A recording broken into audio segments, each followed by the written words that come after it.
Il porte encore les séquelles de son agression. Plus d'un mois après, Samuel a toujours du mal à marcher.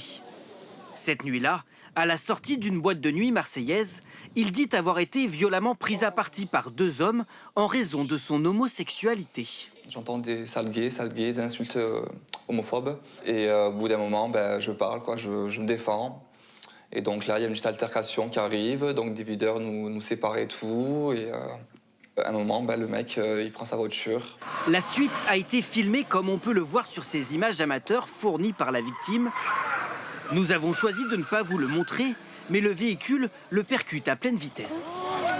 Avec 13 jours d'ITT, une commotion cérébrale et quelques contusions, Samuel a finalement eu de la chance. Le plus dur aujourd'hui, c'est de s'en remettre. Là, c'est constamment dans la peur. Tu te réveilles dans la peur, tu manges la peur, tu dors la peur. Oui, on a voulu me tuer parce que j'étais gay. Voilà. Une agression à caractère homophobe pour son avocat. Le prouver lors du procès est essentiel, mais souvent compliqué selon lui. C'est finalement souvent parole contre parole.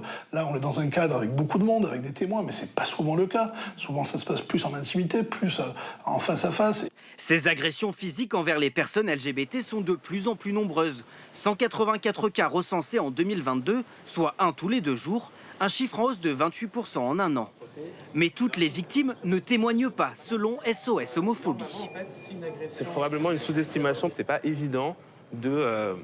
c'est-à-dire, je suis une victime, c'est un peu mal connoté, même s'il n'y a aucune honte à ça, en fait. C'est plutôt honte aux agresseurs et aux agresseuses.